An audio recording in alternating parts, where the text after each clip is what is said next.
সকাল গড়িয়ে সন্ধে হয়ে গেল। আসানসোলে বেআইনি কয়লা খনিতে যুবককে উদ্ধারের চেষ্টা এখনও জারি রয়েছে। মহাবীর কলিয়ারির বাসিন্দা ভীষম রায়কে উদ্ধারের চেষ্টা করছে কলিয়ারির মাইন রেস্কিউ টিম।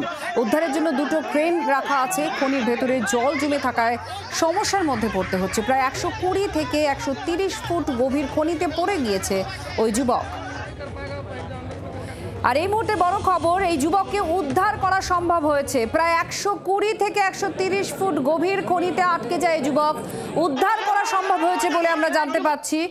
উদ্ধার করা গিয়েছে খনির ভেতরে আটকে থাকা এই যুবককে। প্রায় 120 থেকে 130 ফিট গভীর খনিতে এই যুবক পড়ে যায়, তাকে উদ্ধার করা সম্ভব হয়েছে।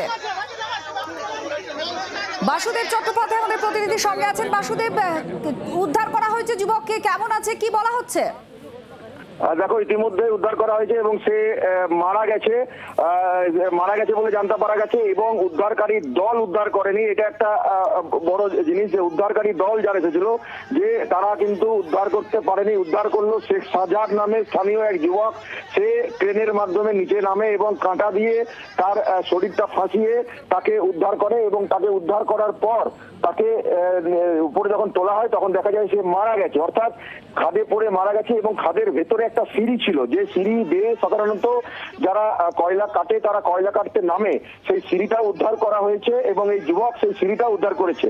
অর্থাৎ দেখা গেল যে শেষ পর্যন্ত কলিয়ারির রেস্কিউ টিম থেকে শুরু করে দমকল বাহিনী থেকে শুরু করে যারা ছিল সকাল থেকে চেষ্টা করছিল, সেই চেষ্টা যখন দেখলো যে ছেলেটা যখন দেখলো যে এরকম চেষ্টা হচ্ছে না, তখন সেই ছেলে নিজেই এগিয়ে আসে এবং তাকে পারমিশন দিলে সে নিচে নেমে সেই যুবককে কিন্তু উদ্ধার করে। ভীষম রায়ের ইতিমধ্যেই উদ্ধার হয়েছে এবং তাকে সে মারা গেছে বলে জানতে পারা গেছে। কারণ 120 ফুট নিচে যখন সে পড়ে গেছিল এবং নিচে জলও ছিল, সেখান থেকে বেরোবার পরে আর নাই। তবে মারা গেছে কিনা চিকিৎসকের কাছে নিয়ে যাওয়ার পরেই তারা কনফার্মেশনটা চিকিৎসকের কাছ থেকে পাওয়া যাবে। কিন্তু যেভাবে তার বডিটা উদ্ধার হয়েছে তাতে মারা গেছে বলেই ধারণা করা হচ্ছে।